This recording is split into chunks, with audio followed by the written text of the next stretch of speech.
Well, welcome very much. Thank you so much for coming.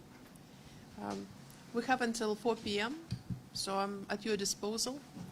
Apologies for miscommunication from the Ministry of Finance the other day. I'm here for the fifth review. There's also, as you have seen, the visit of our Deputy Managing Director. But I wanted you to have the opportunity to ask questions so you don't feel constrained by the time pressures after the President's meeting. Thank you. We were interrupted while we were answering some questions, so I'll just repeat the question. And on this fifth review, when will we know if we passed it?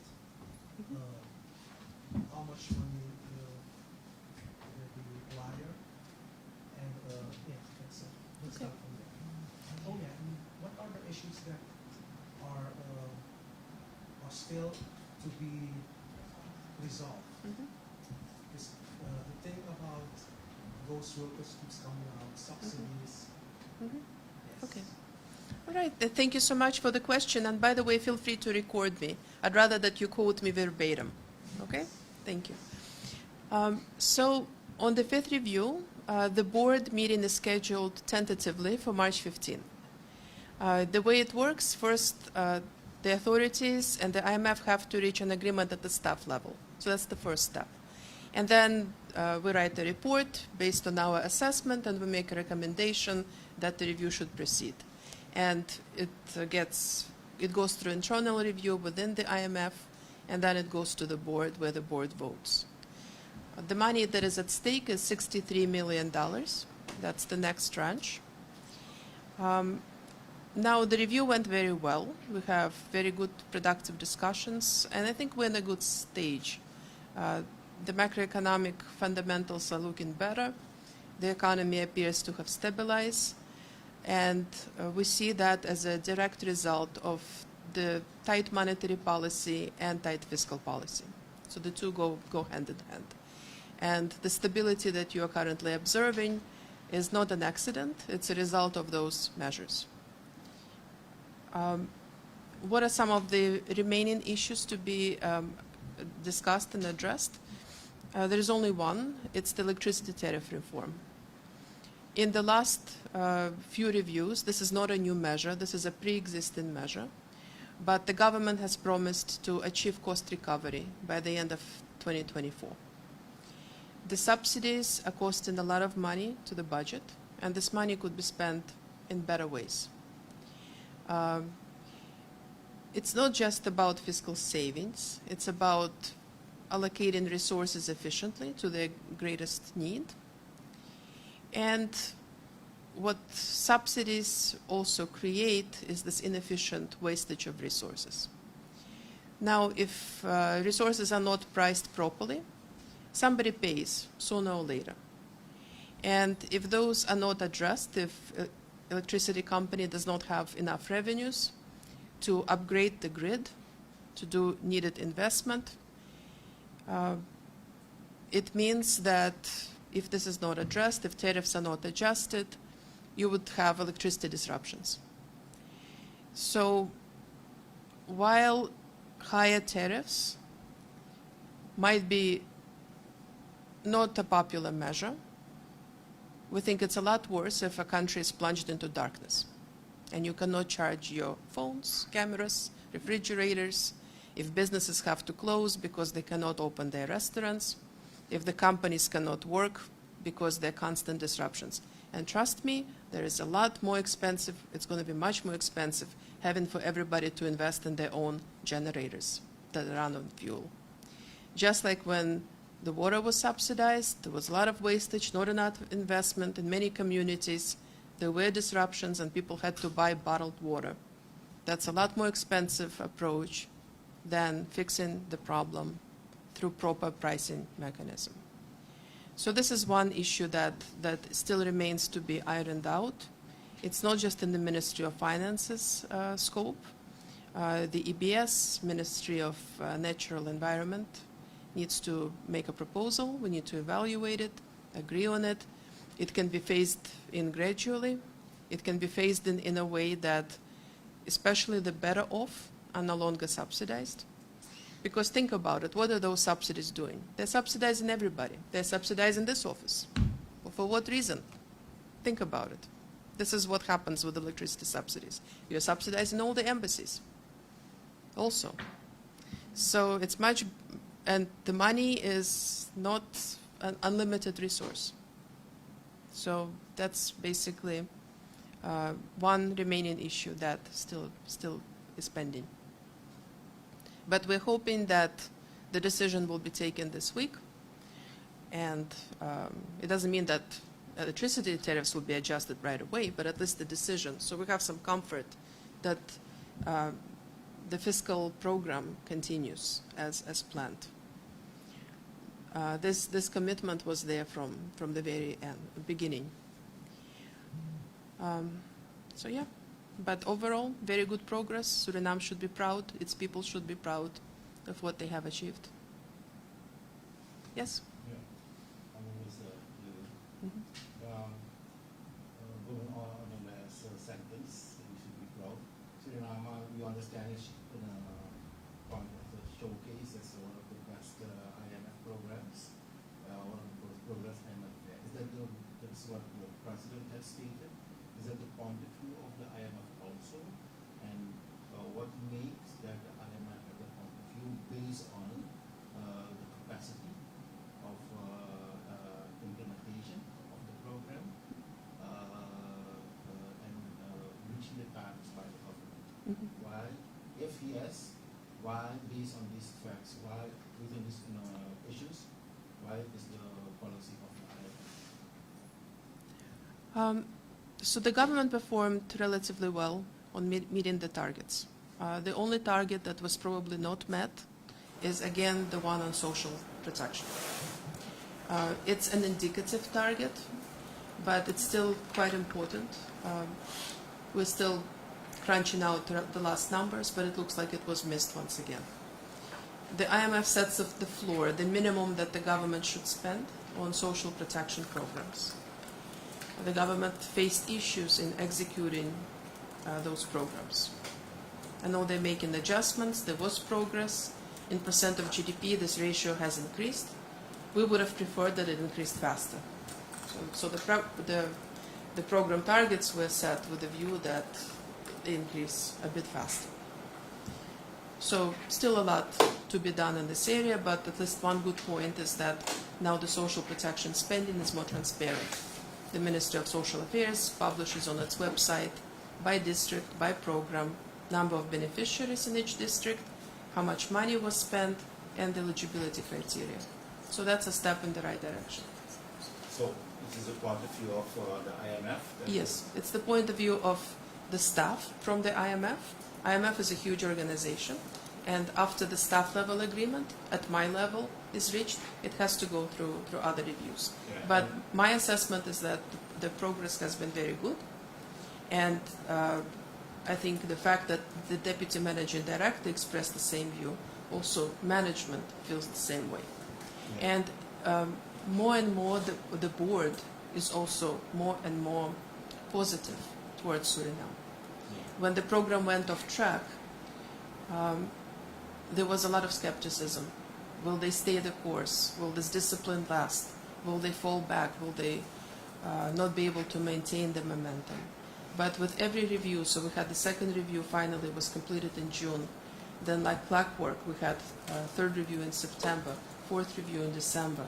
So at the December board, the mood was so much more positive and acknowledging the hard work that was done and the results that you are seeing in the stability. We have Suriname current oversight board, Mhm. and they stated in the last bulletin that actually, based on what you say in the social paragraph of the program, that the realization was less than 50%. And I want to know in detail what maybe are the issues that means that we didn't reach even 50%. I think there was a amount of 2 million something, 2 million something, and not even half we realized. So can you please state the issues because we have a lot of commissions on the social department who is looking after the social program on the paragraph of the IMF and the Guscina. So, but what are really the issues that means that Suriname don't achieve those goals? Some the explanations I have two more questions. Okay. I just want to go for this Okay. one. Okay. Well, you can go. Yeah. So it is difficult to roll out a program fast because you also want to do it in a way that the eligible beneficiaries are captured and those that are wealthy and just want to take advantage of those transfers are not. So that's one thing. You have to have controls. Second, sometimes it's difficult for the Ministry of Social Affairs to reach interior districts of the country that are harder to get to, harder to get people to accept the money cartas they used to cash, to convince them that, okay, maybe open, let's have a money carta. Some of them are resistant to having this money carta because they think, oh, but nobody's going to accept it in the shops, in the marketplace. I don't have access to the ATM machine to withdraw the cash. So there's some of those operational difficulties as well that have to be tackled. There was one time that the target was met throughout the whole program history, and that's when the Ministry of Finance also stepped in to help the Ministry of Social Affairs. But it would be unfair to expect that Ministry of Finance, who is already overwhelmed with all the other programs that they're trying to do, is also would constantly help out the Ministry of Social Affairs. So building that capacity, outreach to the local communities so that people apply, that those applications get processed quickly, that there is a unified beneficiary system, because right now what you have is various components of social programs are scattered in many different ministries. There might be duplication. But it's a long term. It won't be resolved overnight, and we don't expect it to be resolved overnight. But we want to see progress in the right direction. There is progress, and it is in the right direction, but it's a bit slow to our. But one thing that the SOEOB stated is that in the program, especially the social paragraphs, is missing some transparency. And one thing that catch my eye is that actually the program is based on profitability. That is 50%, less than 50% of the real profitability. That is long time invalid. So actually, maybe that is some reason why we don't reach the goals on the social paragraph. I don't know what to comment on that, please. Yeah, so we don't micromanage how the floor is met. It's up to the government whether they want to increase the number of beneficiaries or they can just increase the value of the payment to each of those beneficiaries. So there are many ways that the target could be met.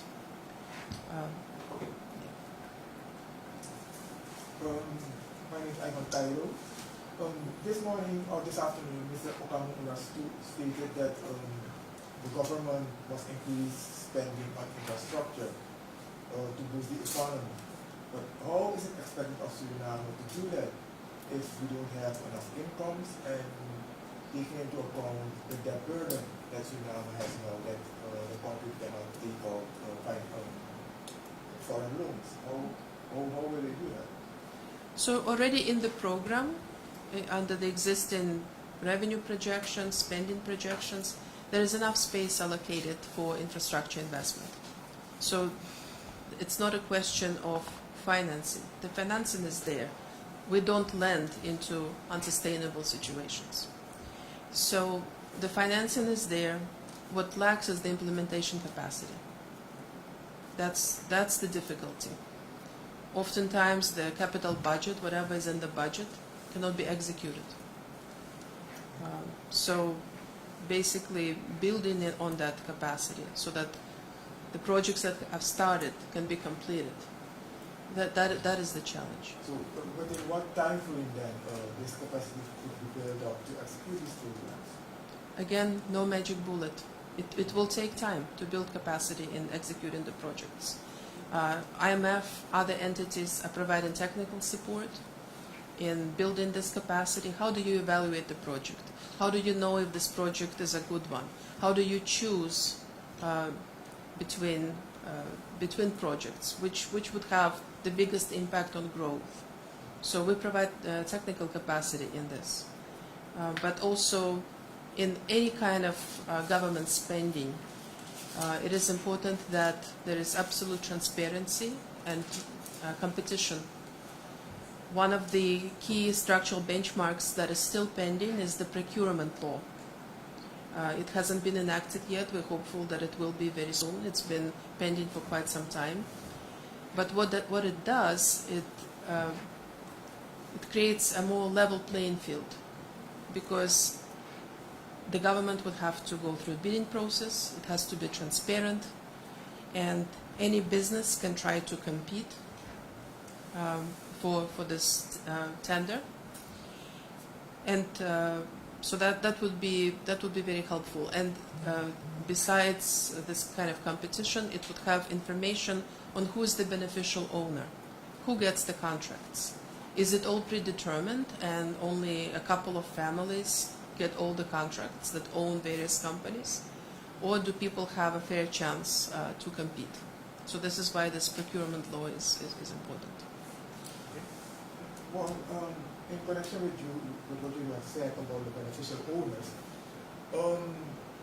when the program was designed, it was also one of the issues that people in the government, the leaders of the government, should declare their assets. That has not been done yet. How is this taken into account in the evaluation of Suriname regarding this part of the program? Yeah. One of the key aspects of the program and what matters the most for growth, it's not just the government spending money, but it's creating the level playing field, fighting corruption, improving institutions, and asset and income declaration is a step in that direction. Because no public servant should be enriching themselves illicitly. They should be there to serve the people. And currently, under the Surinamese law, there are all kinds of privacy provisions. So in order to enable this publication, what first has to happen is amendment to the existing laws to enable for this publication. So that's the first step. And then the second step of how do you implement it in practice. Now, if there are concerns about privacy, the private information could be deleted. We don't need to know people's account information or the addresses of their relatives. But the population should know how much income the public servants get, and not just from the wages, but from other sources. Let's say if they're working for multiple companies, or they're on the board of this, on the board of that, or if they have investments, because that's how the population will be able to see if their conflict of interests, real or potential, and also declaring the assets. So, and the way that this law can be rolled out, the implementation of the law is the second step. But first you have to have the law in place to enable you for this publication. Now, we do hope to see serious action, or at least progress in this. When you stay in school, and you have, say, that the people have to know what are the incomes, what are the incomes. So, we have every year Article 4 IMF also. So, we may assume that IMF know exactly how much Suriname gets from the multinationals, the big firms, etc. So the question is, where are the profit tax, the royalties, etc. from the two big multinationals and stars only, if they are not deposited at the Suriname Centrale Bank from Suriname? Because we can't trace them there. If Centrale Bank precise trade balance on which we have a saldo average 800 million US dollar per year from 2020, 21, 22, and maybe also in 23.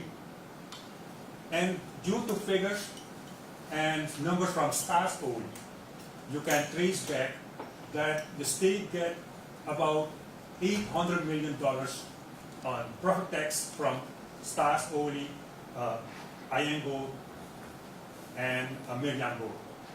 You can't see that money anywhere. Not on the central bank number, not everywhere. I have asked this question a year long to the Minister of Finance, the Central Bank President, the President, and even the Minister of Justice. So today I will ask you a question. Please give the answer. Where are about $3.2 billion we have earned in these 3 years? And if we have $3.2 billion and a positive saldo in our trade balance, what's the need of how you call it, a just program? Because we have so much money, and you can see that. And one thing more, all regular imports are paid by dollars. The importers are buying at the cambio and the banks. And these dollars are coming from the rice sector, the small gold sector, the wood sector, and the fishery sector. So where are the money from? Iron Gold, Newmont, and Stars are going? About 3.2 billion from 22 till today. Okay. So first of all, I don't necessarily understand the link that you're making between asset and income declaration and those monies. Because asset and income declaration for politically exposed people means that people in the higher level of the government have to declare their own financial wealth. Not the accounts of Statsoli. They have to declare their own wealth from every single year, and this information should be available to the public. We're not talking about every single public official. If you try to go there, it's too much. But at least politically exposed people should be saying, this is my source of income as an individual, and this is my assets, beginning of the year, end of the year. So people can see that the officials that they have running the country are absolutely accountable. Okay? And the same with parliamentarians and things like that. So it applies to the whole society. On the profits and what is the relationship between state-owned companies and how they transfer the money, we do see it in the fiscal accounts that Newmont has revenues and Statsoli has revenues, and they have certain percentage or figure that they transfer to the central government budget. Part of those figures they reinvest in other projects, and because they also run in a way, they have other investments that they're doing as a company. And is there an issue with taxing properly all the little gold miners? Yes, there is an issue with bringing all those revenues into the coffers of the state.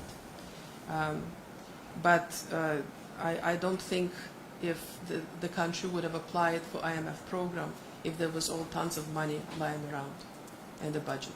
I think you misunderstand.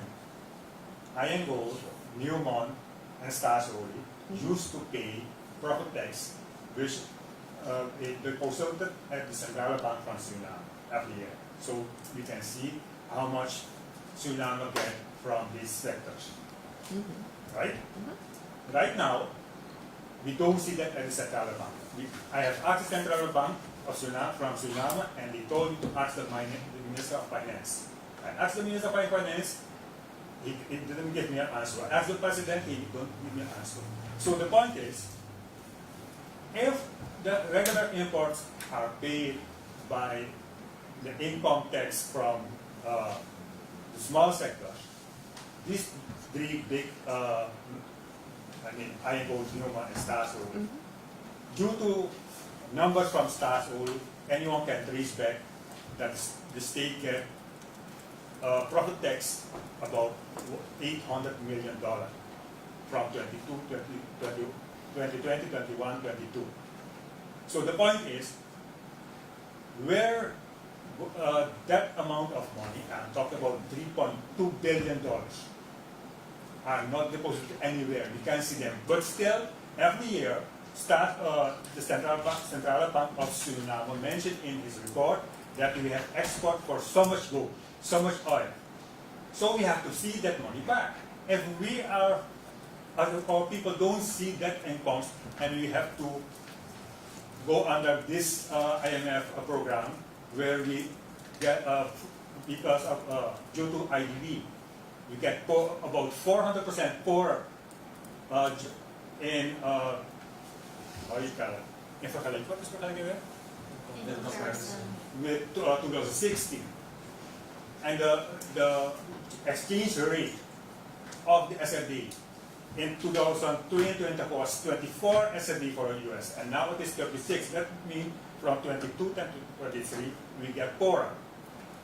So what is the benefit we get from this IMF program?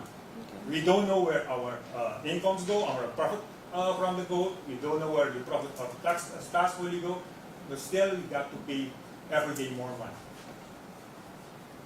Okay. What would have happened if there was no IMF program? What would have happened? The point is, if those money were deposited at the central bank and the central bank can control the SFD, the exchange rate will not rise up. Yes, because the central bank say you forbid them to defend the SFD. So they let it go, and now we have 38. But if the money of these three firms will go to central bank, we have enough money. We're talking about $3.2 billion. So, again, returning to my question to you. Imagine, forget about IMF. Imagine that you are just a regular individual who ran into some issues. You run into debt. You can no longer pay your creditors, and nobody would lend to you at all. Just bear with me. I'm going somewhere with it. Okay? And your family is in a bad situation. You cannot pay anything, and you come to your somebody. Let's say your friend, your colleague, and you say, I have this very bad situation. If I don't get the money now, I'm going to lose my house. I would have to withdraw my kids from university. I cannot pay the tuition. What do you do? And your friend says, yes, I can help you, but you have to make some changes in exchange. You have to stop smoking, drinking, gambling. So you have to do some adjustments. Your situation, if your friend did not lend you money, would be so much worse, because you would have had to withdraw your kids from school, and you would have had to cut down maybe on food. But now you're all upset because your friend asked you to do some conditionality. Yes? But he was the only person who lent you money. And that person has to demand, did you stop gambling? Yes or no? That's the conditionality of the IMF. It, in a way, allows you to eventually become independent of us, to become independent of IDB, to earn your own keep, where your income and your expenses are more or less aligned. So if the IMF did not come and help you, also negotiated with the creditors, this person, he's going to be better behaved in the future. Let's forgive some of his loans. And the creditors took a haircut. They took a loss to help Suriname. Okay? Not just, so China and India, European countries that have land, they all took a haircut in order to, so in a way we also helped Suriname renegotiate some of those debts. Now, you could have said, okay, I would have been better off without IMF. Yes, maybe, or maybe your kids would be out on the street starving. So, but because people never observed the counterfactual, what could have happened if nobody else stepped in and allowed you to have a more gradual adjustment. You did not have to remove, let's say, electricity subsidies in one go. You could do it more gradually over a few years. You did not have to fire all the public sector workers, but you could start gradual process of at least scale down, because there's lots of waste with ghost workers. What we have done is to make this adjustment more smooth than otherwise would have happened to you. So are we the bad guy for lending you, for being the last lender of last resort? So I don't mean you are the bad guy, madam. What I want to say is, even when the program will be closed with success, yeah, it will not bring us in a position to make more money or make this money visible. Even then, we can pay our debts. We can only pay our debts if we earn more money, or we make this money, which are not visible right now, visible. But that's the point. So right now, yeah. So you accuse. sorry, we export in from 2010 to 23. We have export. Yeah, Zij hebben dat programma geadviseerd. They recommended the program. Ja, maar het is niet op basis van wat jij zegt. Zij gaat die vraag niet kunnen beantwoorden. We did not recommend the program. The government asked us to come in. Okay? And the government put the measures that they were willing to implement. Stop drinking, stop smoking, stop gambling, live within your means. But do it gradually to get to the kind of balanced budget situation. The IMF does not come and say, take my money. We're asked to come in because nobody else would lend you. That is the challenge. And we're hoping to get you to the stage where you no longer need our loans, where you can be self-sufficient. That is the challenge. I'm mindful of the time. I have 5 minutes. I want to have this side to also have the opportunity to. I have two short questions. What does Suriname have to do, still have to do about the subsidies? Do we have to stop more?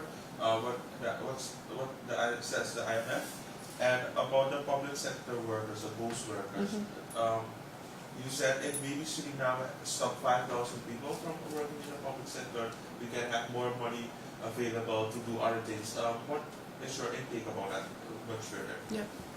So on the ghost workers, it's not just a waste of money to pay people who don't work. It's demoralizing for the rest of the public service, and there is an opportunity cost, right? So if those 5,000 workers could be removed immediately, when the negotiations with the unions would reopen, let's say July, there could have been enough money to give a 15% salary increase for everybody. But if the government goes very slowly, a few hundred here, a few hundred there, then there won't be that money for a meaningful, real, not nominal, real wage increase. So that is the trade-off that the government is facing. Now, it's incredible that the government was able, after 60 years, to put together the law, no work, no pay. It took 60 years. How many administrations?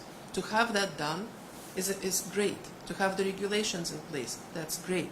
Now, implementing what those regulations, what the law said, people have to have the courage and to say, yes, we feel bad for the 5,000, but you should not feel bad, because those are people who get paid for doing nothing, and the rest of you are subsidizing them, and that is not fair. As a listener, you have a little bit of time because you stated this already before. Maybe Yes. continue with some in-depth questions. Yeah.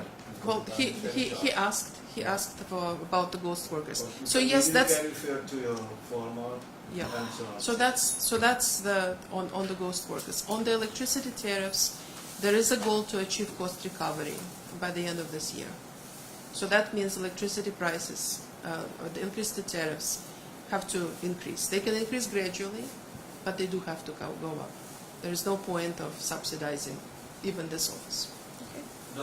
Do we have to do other do we have to stop other subsidies also? So the electricity subsidy is the biggest item. Big, okay. Yeah, that's the biggest item. The water subsidies, there's already a plan in place. The government has those tariffs published. Same for gas. So those are already in train. The electricity prices are a bit of a sticking point, but that's, I think we will reach an agreement and have those done. Yes, thank you. Other people, I want to make sure have opportunity to ask. Go ahead. Yes, about the social program. Are you still content with the progress? What issues are there that you really need to address? I cannot. I acknowledge the progress, but I'm not yet content with it. You are not yet content. So because the target was missed again in December. So that is my view. Other questions? Other journalists? Yeah. There's a question on Guscina. When you was answering, you were explaining some things. Does the IMF take in consideration talks about corruption within the government? And I hear that there was a lot of sensitivity about some corruption issues. How does the IMF deal with that? And someone was asking me today, does the IMF turn a blind eye on corruption? And how this is affecting the program? Yeah. So yes, we did receive a letter. We do not respond to anonymous letters. It's a matter of principle because anybody can write anything about anybody. The government also is aware of the letter. They provided some explanations, responses. We cannot investigate every single accusation or verify yes or no.